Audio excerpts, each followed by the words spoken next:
नमस्कार, स्वागत है आप सभी का आपके अपने YouTube चैनल रिया कोचिंग क्लासेज में।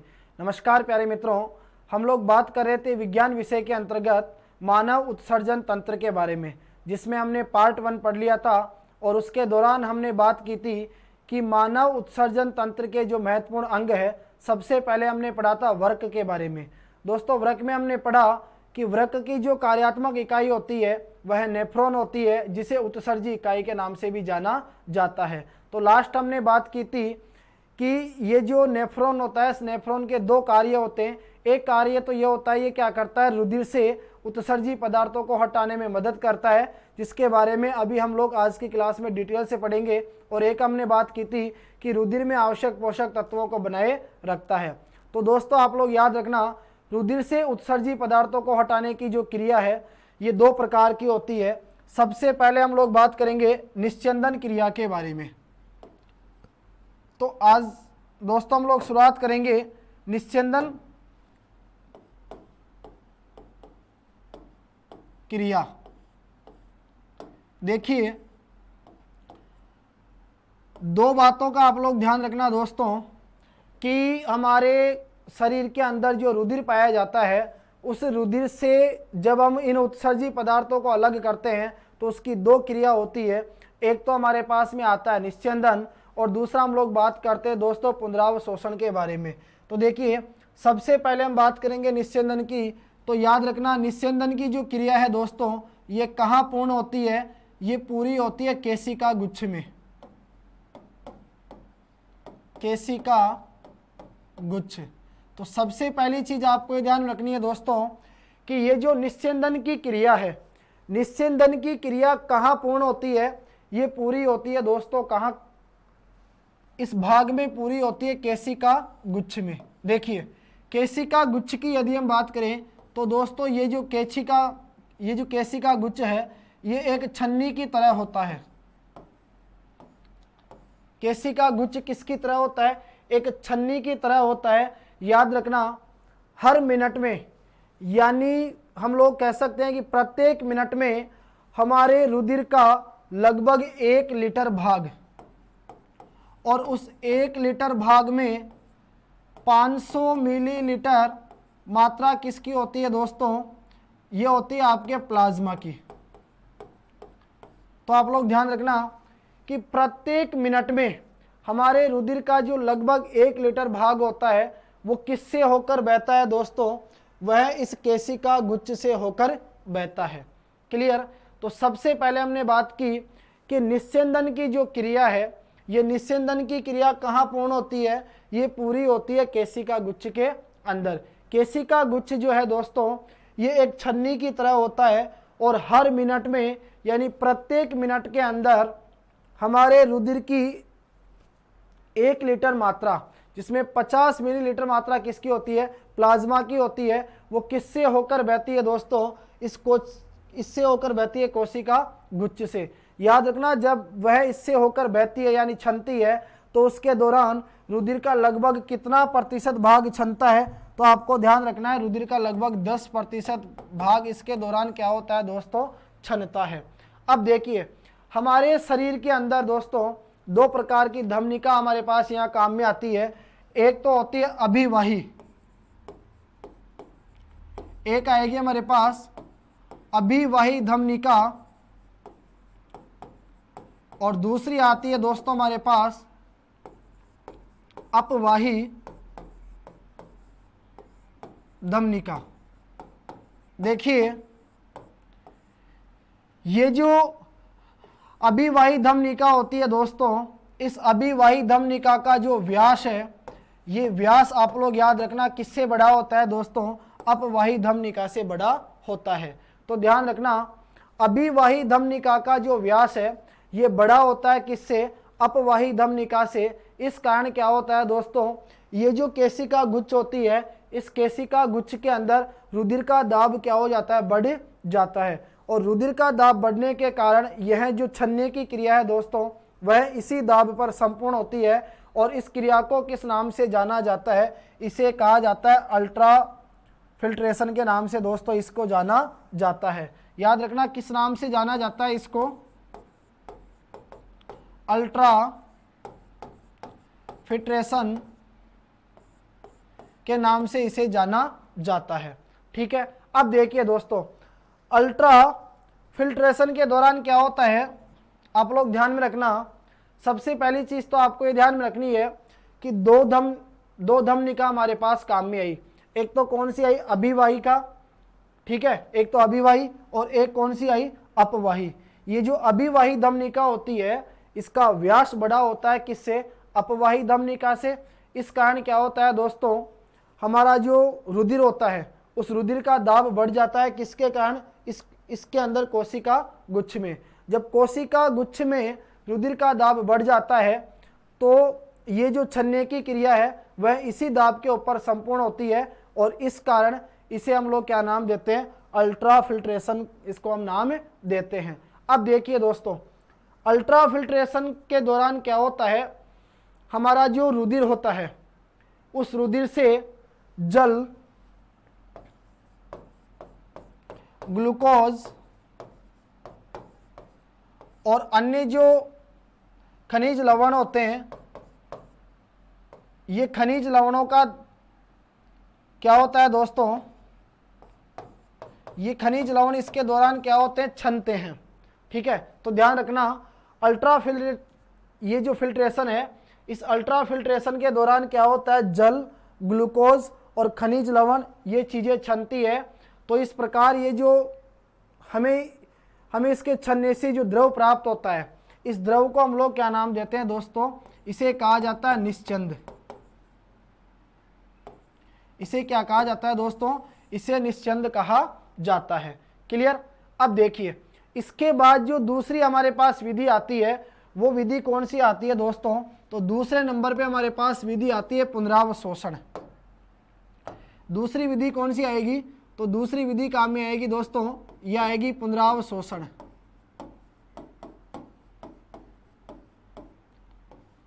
दूसरी विधि आएगी पुनरावशोषण।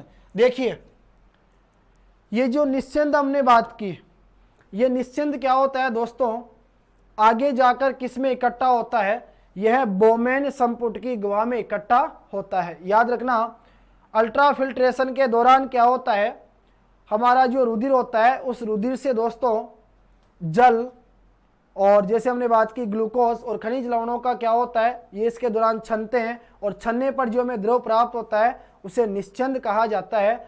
अब ये जो निश्चंद है दोस्तों, ये आगे जाकर जो बोमेन संपुट गुहा होती है उसमें इकट्ठा होता है, और उसके बाद यह नेफ्रॉन की जो नलिकाएं होती है उनमें पहुंचता है। तो अब हम लोग बात करेंगे किसकी, पुनरावशोषण की। तो देखिए, निश्चंद जब नेफ्रॉन की नलिकाओं से होकर बहता है, यानी निश्चंद जब नेफ्रॉन की विभिन्न नलिकाओं से होकर बहता है, तो उसके दौरान क्या होता है दोस्तों, ये जो निश्चंद होता है, इस निश्चंद के अंदर जो लाभदायक तत्व उपस्थित होते हैं, उन लाभदायक तत्वों को क्या किया जाता है, पुनः उनका अवशोषण करके, यानी पुनः उनको सोखकर रुधिर परिसंचरण में क्या कर दिया जाता है, बदल दिया जाता है। और यह कार्य कौन करती है दोस्तों, इन नेफ्रॉन नलिकाओं के बाहर उपस्थित जो कोशिकाएं होती है वह इस कार्य को क्या करती है, संपन्न करती है। और यही किस नाम से जाना जाता है, पुनरावशोषण के नाम से जाना जाता है। तो आप लोगों को यहाँ पर सिंपली ये बात ध्यान रखनी है, जब भी हम लोग दोस्तों पुनरावशोषण की बात करेंगे तो आप लोग ध्यान रखना कि हमने पढ़ा निश्चंद के बारे में कि निश्चंद जब नेफ्रॉन की नलिकाओं से होकर बहता है तो उसके दौरान दोस्तों क्या होता है, इस निश्चंद के अंदर जो उपस्थित लाभदायक तत्व होते हैं, उन लाभदायक तत्वों को इन नेफ्रॉन की नलिकाओं के बाहर उपस्थित जो रुधिर कोशिकाएं होती है वो क्या करती है, उन्हें पुनः सोख कर, यानी पुनः उनका अवशोषण करके क्या कर देती है, रुधिर परिसंचरण में उनको बदल देती है, यानी वापस पुनः भेज देती है। और यही किस नाम से जाना जाता है, पुनरावशोषण के नाम से जाना जाता है। अब देखिए, इसके बाद हम लोग बात करेंगे दोस्तों किसके बारे में, तो अब हम लोग पढ़ेंगे मूत्र की संरचना और उस मूत्र की प्रकृति के बारे में। तो अगली हमारी हेडिंग है दोस्तों मूत्र की संरचना व मूत्र की प्रकृति। सबसे पहले तो हम लोग ये जानेंगे कि मूत्र क्या होता है। देखिए दोस्तों, नेफ्रॉन या हम लोग कह सकते हैं वृक्क नलिका, नेफ्रॉन या वृक्क नलिका में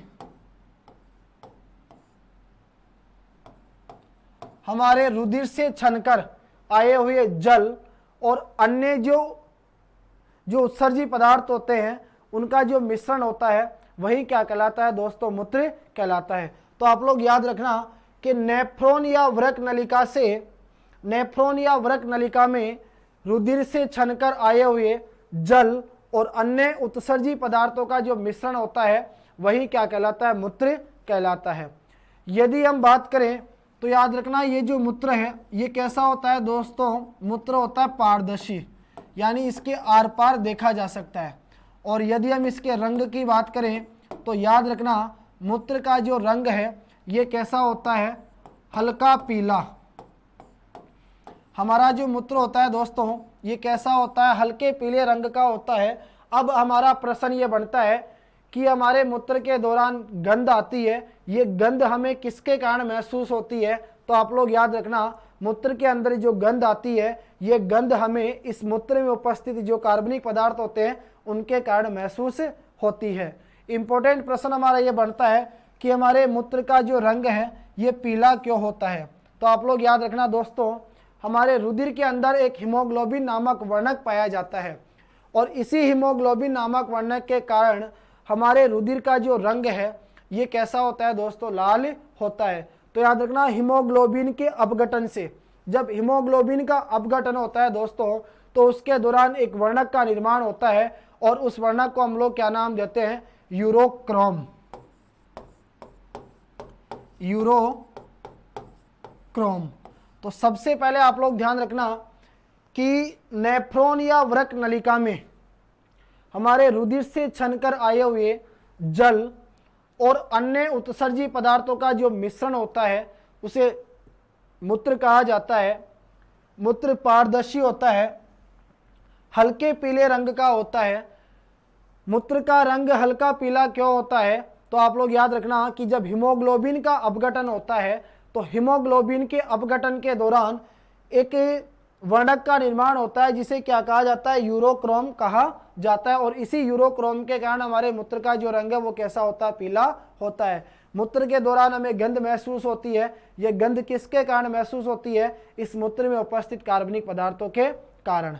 अब देखिए आगे यदि हम लोग बात करें दोस्तों तो हमारा ये जो मूत्र है यदि इसकी प्रकृति हम लोग देखें तो देखिए जो ताज़ा मूत्र होता है ये ताज़ा मूत्र कौन सी प्रकृति का होता है दोस्तों, तो वो होता है अम्लीय प्रकृति का, ये अम्लीय प्रकृति का होता है। और यदि हम लोग बात करें मूत्र की पीएच की यानी पावर ऑफ हाइड्रोजन, तो मूत्र का जो पीएच है दोस्तों ये होता है 4.5 से लेकर 8.6 के बीच। याद रखना कि जो ताज़ा मूत्र होता है ये ताज़ा मूत्र कौन सी प्रकृति का होता है, तो ताज़ा जो मूत्र है वो होता है अम्लीय प्रकृति का। और मूत्र की जो पीएच है वो कितनी होती है दोस्तों, ये होती है 4.5 से लेकर 8.6 के बीच। दूसरी बात आप लोग याद रखना दोस्तों कि ये जो मूत्र है इस मूत्र के अंदर दोस्तों 96% जो भाग है, 96% भाग ये किसका होता है दोस्तों, ये होता है जल का। और इसके अंदर 2% क्या पाया जाता है दोस्तों, तो इसके अंदर 2% पाया जाता है यूरिया और लगभग 1.3% इसमें क्या पाई जाती है, जैसे आप लोग कह सकते हैं प्रोटीन, एक आपके हो गई क्या नाम से वसा, और इस प्रकार से ये चीज़ें इसके अंदर शामिल होती है। अब देखिए एक बात आप लोग ध्यान रखना कि मूत्र का जो दोस्तों आपेक्षिक घनत्व होता है ये जल से क्या होता है, थोड़ा अधिक होता है। क्लियर है यहाँ तक। नेक्स्ट इसके बाद देखिए आगे हम लोग बात करते हैं, तो आप लोग ध्यान रखना मूत्र स्त्राव के बारे में। देखिए यहाँ से आपको इंपॉर्टेंट 2-3 बातें ध्यान में रखनी है।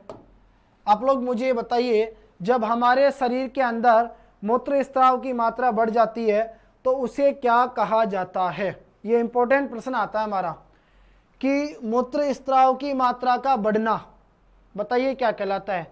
तो याद रखना, मूत्र स्त्राव की मात्रा का बढ़ना, मूत्र स्त्राव की मात्रा का बढ़ना क्या कहलाता है? ड्यूरेसिस।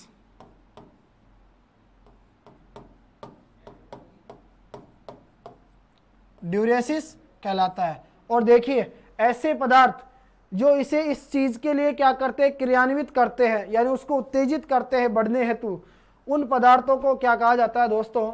उन्हें कहा जाता है ड्यूरेटिक पदार्थ। उन्हें ड्यूरेटिक पदार्थ कहा जाता है। तो सबसे पहली बात आप लोग याद रखना कि हमारे शरीर के अंदर जब मूत्र स्त्राव की मात्रा बढ़ जाती है तो मूत्र स्त्राव की मात्रा को बढ़ने को हम लोग क्या कहते हैं दोस्तों? उसे हम लोग कहते हैं ड्यूरेसिस। और जो पदार्थ इसे इस काम के लिए क्रियान्वित करते हैं वो सभी पदार्थ क्या कहलाते हैं दोस्तों? ड्यूरेटिक पदार्थ कहलाते हैं। नेक्स्ट देखिए, यूरिया की अगर हम बात करें तो यूरिया एक ऐसा ड्यूरेटिक पदार्थ होता है दोस्तों जो सर्वाधिक मात्रा में मूत्र स्त्राव को क्या करता है? प्रभावित करता है। तो ध्यान रखना, आपसे प्रश्न पूछा जाएगा कि वह ड्यूरेटिक पदार्थ कौन सा होता है जो सर्वाधिक मात्रा में, यानी सबसे अधिक मात्रा में मूत्र स्त्राव को क्या करता है? प्रभावित करता है। तो आप लोगों का आंसर होगा दोस्तों, वो क्या आएगा आप लोगों का आंसर? यूरिया। ठीक है, यानी यूरिया ऐसा ड्यूरेटिक पदार्थ होता है जो सर्वाधिक मात्रा में रक्त स्राव को क्या करता है दोस्तों? प्रभावित करता है। अगर आप लोग चाहो कि यूरिया के अलावा अन्य कौन कौन से ऐसे पदार्थ होते हैं दोस्तों जो ड्यूरेटिक पदार्थ कहलाते हैं, तो आप लोग कह सकते हैं, एक तो आता है जैसे मैनिटॉल, एक तो आता है मैनिटॉल, एक आप लोग कह सकते हैं दोस्तों सुक्रोज। इस प्रकार से ये चीजें आप लोगों को ध्यान में रखनी है। एक आता है आपके ग्लूकोज। तो ये सब क्या कहलाते हैं दोस्तों? ड्यूरेटिक पदार्थ कहलाते हैं जो क्या करते हैं? रक्त स्त्राव की मात्रा को क्या करते हैं? प्रभावित करते हैं। क्लियर है? इसके बाद देखिए आगे हम लोग बात करें तो आप लोग ध्यान रखना दोस्तों कि वृक्क के कार्य, एक हमारा रह गया था कि वृक्क के क्या क्या कार्य होते हैं। वृक्क के कार्य, देखिए वृक्क के अगर कार्यों की बात करें तो सबसे पहले आप लोग ध्यान रखना दोस्तों, हमारे शरीर के अंदर जो उपस्थित अपशिष्ट पदार्थ होते हैं उन अपशिष्ट पदार्थों को मूत्र के द्वारा बाहर निकालने का कार्य कौन करता है? वह कार्य करता है दोस्तों वृक्क। तो सबसे पहली बात तो आप लोग याद रखना कि हमारे शरीर के अंदर जो उपस्थित अपशिष्ट पदार्थ होते हैं उन अपशिष्ट पदार्थों को मूत्र के द्वारा बाहर निकालने का जो कार्य है वो कार्य कौन संपन्न करता है दोस्तों? वृक्क संपन्न करता है। दूसरी बात आती है कि रुधिर में, यानी हमारा जो रक्त होता है उस रक्त के अंदर दोस्तों हाइड्रोजन आयनों की सांद्रता, हाइड्रोजन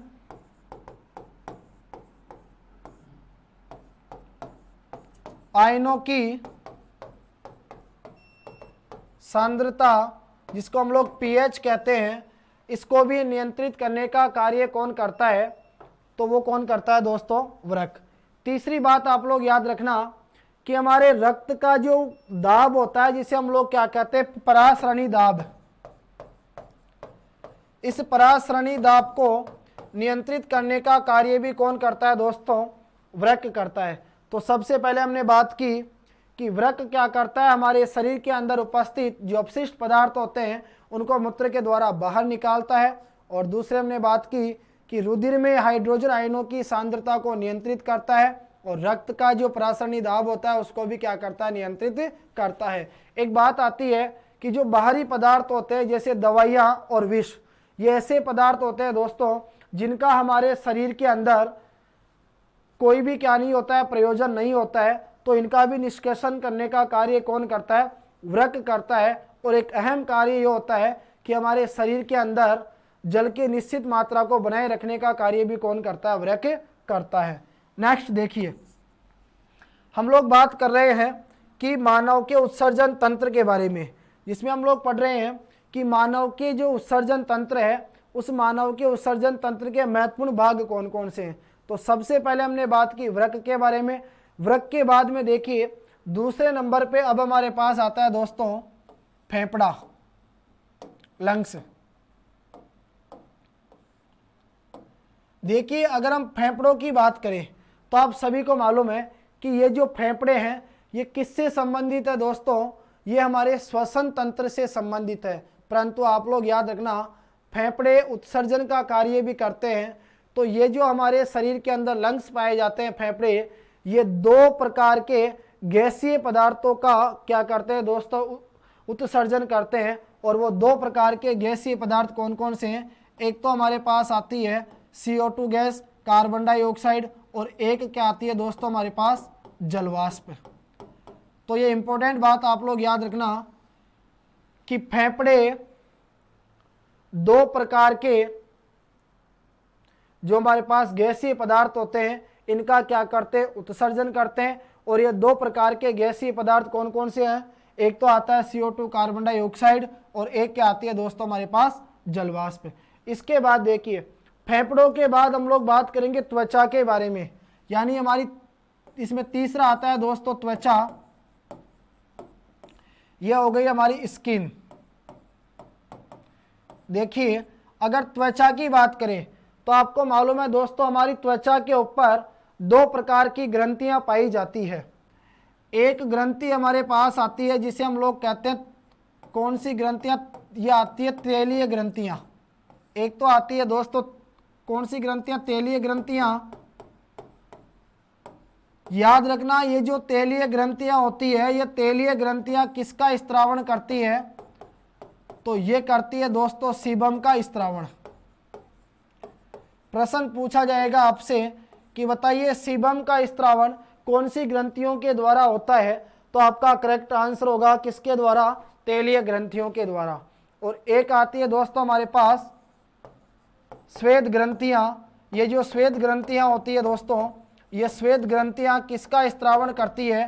तो ये स्त्रावण करती है पसीने का। ये दो बातें आप लोगों को ध्यान में रखनी है कि हमारी जो त्वचा होती है स्किन, इस त्वचा के ऊपर दो प्रकार की क्या पाई जाती है दोस्तों? ग्रंथियां पाई जाती है। सबसे पहली ग्रंथि हमारे पास आती है कौन सी? तैलीय ग्रंथियां। ये किसका स्त्रावण करती है? सीबम का स्त्रावण करती है। और दूसरी हमारे पास आती है श्वेत ग्रंथियां।